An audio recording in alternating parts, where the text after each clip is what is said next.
Welcome to Generation Rising. I'm Anaridis Rodriguez. Here at Generation Rising, we have conversations that explore solutions to the inequities our diverse communities face every day.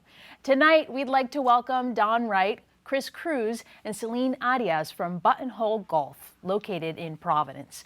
An abandoned gravel pit turned instructional golf course, it now stands as an urban oasis that opens doors and creates opportunities for the community's youth. Chris, Don, Celine, thank you so much for being with us here today. Thank you. Thank you. For our audiences at home, why don't we run down the line and tell us your name and what you do and your connection at Buttonhole. So, hello, I'm Don Wright. I'm the executive director. Been at Buttonhole for 10 years, but actually was there when we first started 25 years ago. Great, thank you, Don. Thanks. Hello, I'm Celine Arias. I'm a 6th grader at Achievement First Providence Middle School, and I'm a Buttonhole kid. Nice to meet you, Celine. And my name is Cruz. I am a Dean of Students at Achievement First Elementary School, and I've been there 9 years. We have learned so much about Buttonhole prepping for this, but a lot of people are still learning about the wonderful gems in our city in Providence. Tell us what a typical day at Buttonhole looks like and where you're located. Well, first of all, we're located between Hartford and Manton Avenue, kind of right off of Route 6 there in Glenbridge. It was a 26-acre gravel pit, as you mentioned, that was turned into a 9-hole short golf course, driving range, clubhouse, and really to kind of revitalize that area of the community and be a real asset for the community. Your community partnerships are a big part of what you do. You mentioned that this is a golf course that's open to the public, yes. And because of this, you're able to also operate as a nonprofit. That is correct. I think we're kind of unique as a nonprofit in that regard, that we do. Our first mission is working with the kids and making golf affordable and accessible, especially for the youth of Providence and the surrounding areas that wouldn't normally have a chance to play golf. We have instructors, we have equipment, we have the facility, and we really build this by partnerships. So we have partnerships like with the Achievement First School, we have them with the San Miguel School, we have them with a lot of the Providence schools, we have them with Providence After School Alliance.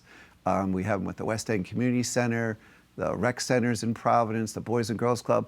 And through those partnerships, they bring the kids in, or we have access through our van to bring the kids there and just provide instruction, equipment, and run the programs throughout the school year and throughout the year itself. You mentioned Achievement First, which is where you go to school. You're a 6th grader.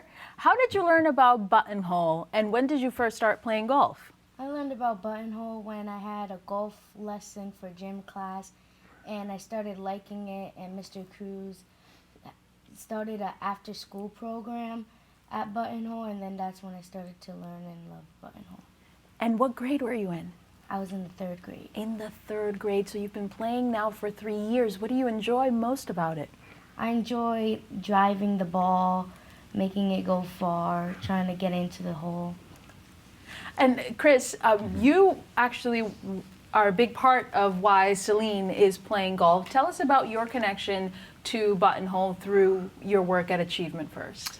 Yeah, so I spent my first 8 years as a phys ed teacher, and my goal was to just get as many kids involved in golf. As a player, I spent a lot of time at Buttonhole practicing, and then I met Don, and he asked me to become an instructor, which was like my ultimate dream, was to become a golf instructor. And so that relationship built into like what I did at the schools. And so my thought was to bring golf to Achievement First, which I put a group of kids together. And then from there, we built a really good relationship with Buttonhole. And then we brought, over the last couple of years, a lot of kids over there. And your age range for the children you serve really is very expansive. You say children as young as 7 years old can be a Buttonhole kid. Right, we target kind of boys and girls from 7 to 17. We do have a little program for some 5 and 6-year-olds, but 7 to 17 is really what we do. And it's great working with the kids, the elementary school kids, the middle school kids, high school kids. We've helped at Achievement First. They have a high school team now that competes in the Interscholastic League, which is wonderful. Providing with equipment, and they have Chris and Josh are the coaches, and it's wonderful experience for those. How did that start? I know that you've been in operation for over 20 years now, right? Through your founder, you were part of that first group of folks who got it up and running. How did it go from being a short course that's open to the public to having an intention to serve the city's youth?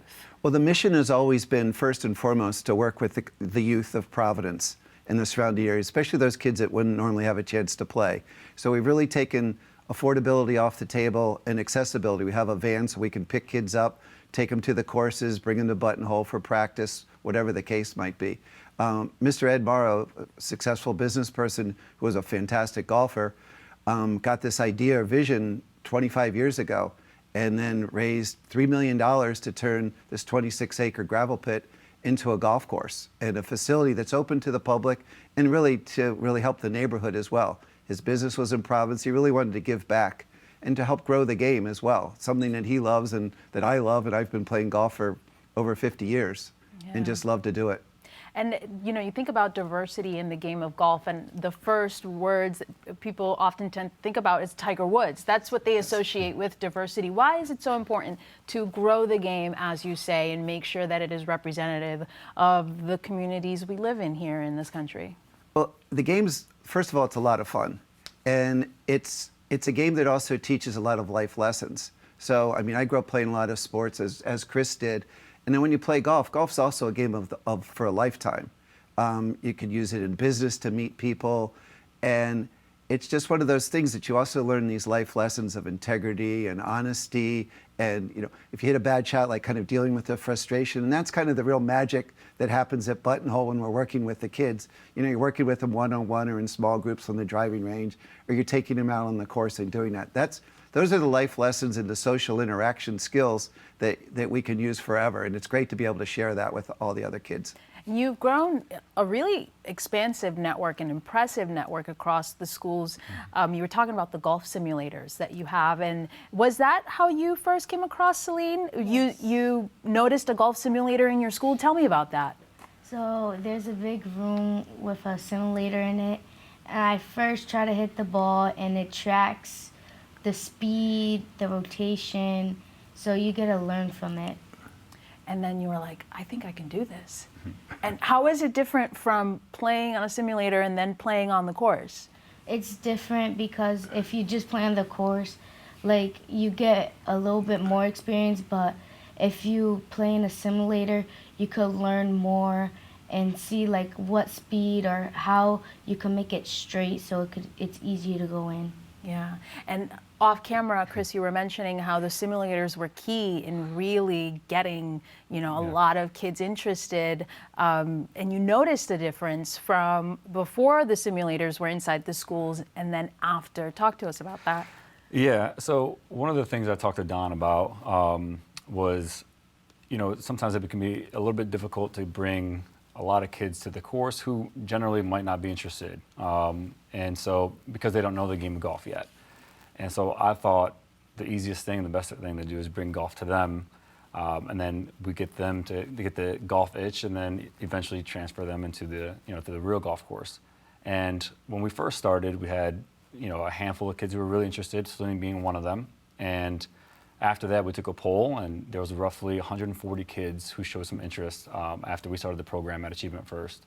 So, you know, putting together that simulator, having the technology, the immediate feedback, it's really exciting for the kids, and it tied them into golf like right away. Yeah, and that's, how many children do you have engaged in the school right now? Right now we have several dozen who are either in our summer program, who then get vanned over to Buttonhole. And so we have several dozen kids that we have constantly in that simulator using that space. You know, I'll save their data and we can look at it again. So Celine's data from last year, we can take a look at it and see where she is and her improvements. And that's like the really key thing, is that the kids get really excited to see how they've improved over the last like year or so. Yeah, so that is a tool to kind of measure not only interest but also growth. So you're helping children kind of develop life lessons but also enhance their skill in the sport, right, Don? Absolutely. And one thing that we found is, as Chris was talking about, it's a great way to introduce the game, because a lot of kids, especially now, are, you know, kind of tied to their phones and the video games and things like that. And they're coming in and ask us, okay, what kind of video cards in that machine? And they're really intrigued by the technology, which is something I didn't realize. And it's great, and you can start them out, and you can get a lot of activity in a short period of time. Being out on the golf course is a lot of fun, it's beautiful and you're walking a lot, but here you can hit a lot of golf shots in a short period of time and get a lot of instant feedback. And as Celine's talking about, there's a lot of science in golf too for some of the kids that want to learn about that, trajectory and spin rates and all these kinds of things that can boggle your mind. I mean, I'm a golf geek, so I'm really into it, but a lot of the kids are really into that as well now. The simulators, is that something new? How long have they been around, and why did you come to that crossroads to introduce the technology to attract more kids to come? Simulators have been around for a while, but like a lot of things, they were very expensive. Kind of like when personal computers first came out, they were very expensive. And now there's some really affordable ones. And we were fortunate at Buttonhole, we received a grant from the Champlin Foundation, and we put 3 of them in the basement, which was great. We also received funding from an individual, and we have one upstairs. So we have 4 in our building. And then with Chris, we were talking about what we can do. They're so close to us, and they're such a great partner. And he had the space, and he has the kids there and the interest. So it was very easy for us. We fronted the money to put that one in. And the same thing we've done like at Classical High School, but they had alumni pay us back. We have one now at Times Square Academy, which is great. We have one at the Met School, and they love it over there. And we have one at the YMCA up on the east side. And we've received another grant to put some more in. So that's how we're going to grow and keep the kids involved in the wintertime as well. I'm very excited. How does this strategy, like in hindsight, you reflecting as someone who started out and now you're back and you've been with Buttonhole, you say, for now about over 10 years, right? Did you ever think that it would become what it is now when you first started out with Mr. Murrow? No, and actually we were just chatting about that recently, and I said, Mr. Murrow, what do you think about it now? He goes, all I wanted to do was provide a place for local people and kids who wouldn't normally have a chance to play. And he never visioned that it would grow to be this big. Simulators 25 years ago were a pipe dream for some people. I wish we had known, because we could have built a higher ceiling in the basement and it would be even better. But it's great. It's unbelievable. And the game evolves, technology evolves, and the activities. And with, like you said earlier, Tiger in 1997 he became a pro. 2000 he had the greatest year of any golfer of all time, and he really brought golf to the forefront. I mean, all these athletes we were talking, like Steph Curry loves to play, and it's great. Big Papi has a tournament, things like that. And it's capturing the imagination of a lot of the youth. And so now we're just providing a facility and opportunity. That's what we're really all about. Opportunity. You talk about opportunity. Celine is also part of the PGA Juniors League. Celine, tell me, what is it like to participate at that level?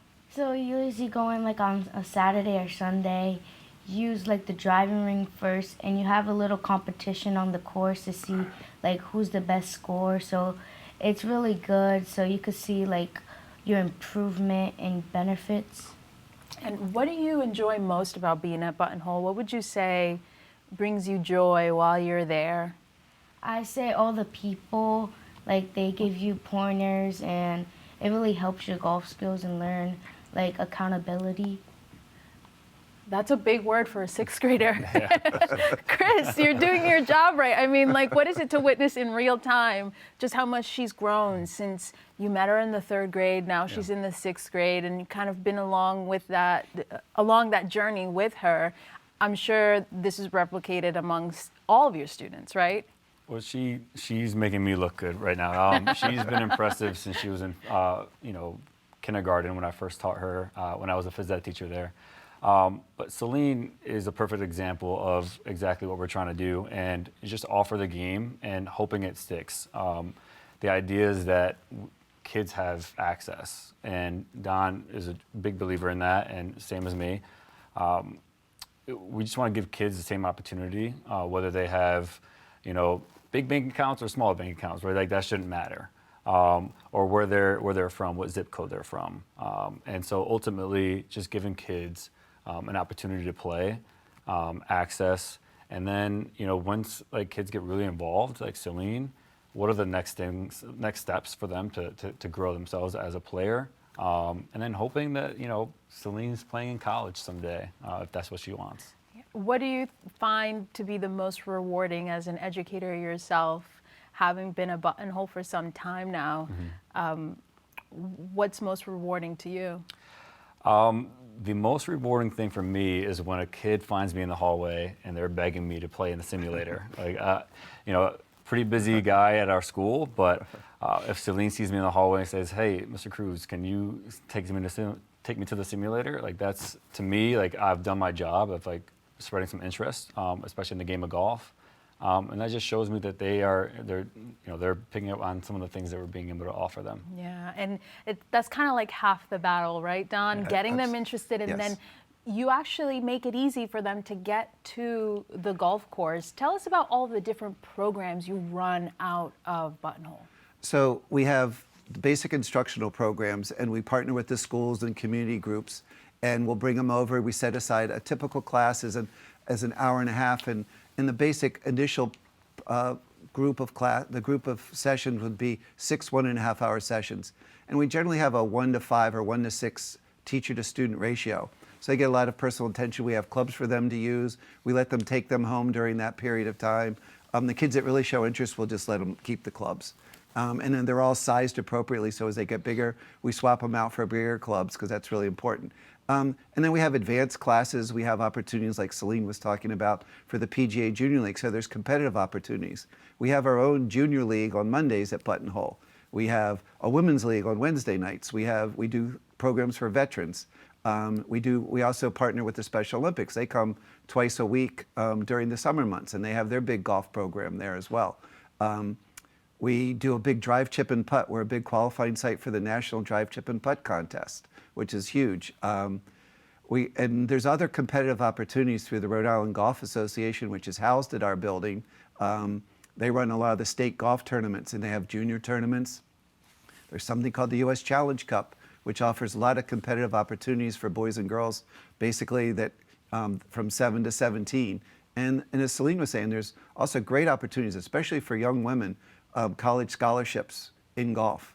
You don't have to be, shooting under par, but just you be a player, and there's opportunities that way. So we're very excited about all those things. And like Chris says, when we go pick up the kids and they're smiling, it's like, and they realize when they first pull in there and see the place, it's great. I mean, it's one of the few green places in all of Providence. It's 26 acres. Triggs is close by.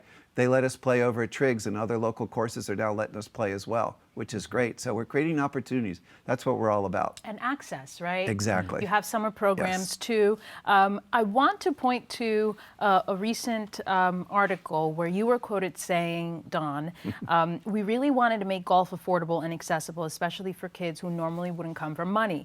We really want to have a place where kids can learn the game, have a lot of fun, be safe, and really put something back into the neighborhood. Can you expand on how you put that into practice? Well, I think the accessibility part, we had actually our board president and Chris Hurd from Hurd Chevrolet donated money, and we got a van, 10-passenger van, so it's great. The Achievement First School's around the corner, so Chris calls me up, "Hey Don, can you come and pick us up?" Right over there, 5 minutes away. We work with the Del Sesto Middle School, which is on Hartford Avenue close by, through Providence After School Alliance. It's amazing because city school buses cost like hundreds of dollars an hour. We can go pick kids up. We're insured, the whole thing. We can go pick kids up for nothing. I mean, it's our cost. We take care of that. So the accessibility is off the table. We get grants and we get donated equipment. So we have clubs and golf balls and golf bags available for any size kid to use and play. Left-handed, right-handed, it doesn't matter. And they're always welcome to come and use that when they come. The nice thing about Celine's a Buttonhole kid, so she went through that initial series of classes. Now, until she's 18 years old as a Buttonhole kid, she can come back and play for $1 on the golf course or hit a bucket of balls for $1. And if that's an issue, that's not a problem. We'll give balls to the kids to play with when they go play in the tournaments. Helping the high school team. We love to help a couple other Providence high school teams, high schools get teams. Classical has a team, but there's other schools available that don't have teams. We'd love to get them going as well. And through your summer programs, you also pay for a lot of the kids to be able to go for free, right? Absolutely. Typically, we'll have at least 1,000 kids go through our programs, our 6-week programs. And about 50% of those kids are scholarshiped and don't have to pay anything for that. And yes, so affordability is not an issue. That's the last thing that we worry about. We're very fortunate that we get great donations we've got a lot of money from CVS over the years. individual golfers. So golfers kind of know when they give back, which is really nice. There's an affinity that way, and they know to help grow the game that way. It's been very, very helpful.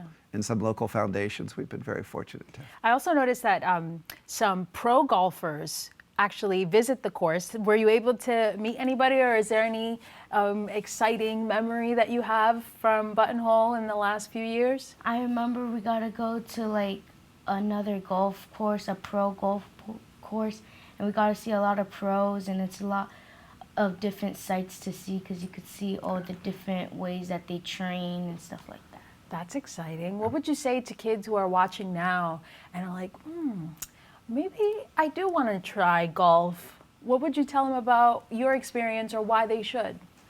I would say they should try it because if you really like it, you could go find a program and start to get better and better and maybe do it for college and work. Yeah, do you look forward to going to Buttonhole? What do you look forward to the most? I like to hit balls at the driving range to see how much farther I get each time I go, or like how much my techniques have worked. You also said off camera, which I found very interesting, that you like how calm everything is. Talk to me about that. So when you start to hit balls, like you feel a calm sensation like in your body, and you start to get more serious, and it's a good sight to see. Yeah, I mean, it must be incredible to watch how these young athletes really progress through, having connections to the golf course, and also leaders like you who look just like them and are giving them that access to that opportunity. What would you say are the challenges in creating a more diverse, space for golfers? Yeah, ultimately, it became accessibility, which is what Don and Buttonhole has done a phenomenal job, right? And so, as I mentioned before, bringing golf to them was big with the simulators, because there's times where students may not have access to actually getting to the golf course. And I know that Don has offered up the van, but ultimately, if we have several hundred kids who want to get there, that a 9-passenger van is not necessarily going to do it. So the idea was, let's get more kids involved by actually bringing golf to them first, and then really generating that interest, just like we did with Celine.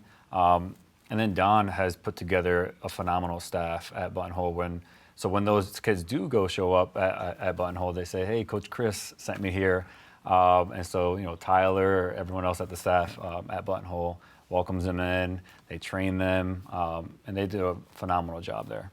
Yeah, we only have a few minutes left, but can you talk about or share with our audiences any exciting programs you may have coming up this year, or how can they connect with you to become involved? Certainly. Our spring schedule is posted now on our website at buttonhole.org, so you can check on that and register for those classes. If you're part of an organization that would like to get interested, or a school, you can just call us directly at 421-1664, or my email's on the website as well. That would be great. We welcome those kinds of calls, and referrals like Chris. We love having Chris, get the kids involved from there, or through Providence After School Alliance and through various organizations. We're a neighborhood asset. We want to make sure that our dream would be to have local kids just riding their bikes over. They have their golf clubs over their shoulders, or they know the golf clubs are there, and they're calling their friends, or they come over. Okay, we'll all meet at 10 o'clock at Buttonhole, like we used to do at the basketball courts or the baseball fields. That would be a dream for all of us to see. And I think it's starting to happen, which is really cool. Yeah, and I pose the same question to you as I did to Chris. What are those challenges? How are you working to bridge the gap, or where do you need help in making that dream a reality? Well, obviously, staying sustainable financially is always important. We have the course which is open to the public, so that helps. Donations always help. One of our biggest things, the thing people ask what keeps me up at night, is being able to find people like Chris in the schools or at the community organizations, and we've been fortunate. Kay Bullock at Classical High School loves golf, and the principal loves golf. Chris and his principal, Brianna, that really helps. The Providence After School Alliance has been a great partner. Keith over at Times Square Academy loves golf, and we're getting the kids involved over there. Places like that, the Met School, and that's really what the key is. And we have two great lead instructors. Tyler Bakarski, our head pro, and Adi Batista is our director of instruction. And we have part-time instructors like Chris and Josh that really help out. That's the biggest thing. And that's how we expand. It was great to meet all of you. Thank you so much for the work that you're all doing. Congratulations on being so determined and making it this far in your golf journey. I hope to see you at Buttonhole one day and maybe out on a PGA tour golfing. That's the goal, right? Yeah, maybe a PGA pro. Yeah. Thank you so much. Thank you. Please come and visit. I will. I'd love to. That would be great. Love to. Thank you. That is all the time we have tonight. We would like to thank tonight's guests, Don Wright, Cruz, and Celine Arias. You can watch this episode and all our past episodes anytime at watch.ripbs.org, and be sure to follow us on these social platforms for the latest updates.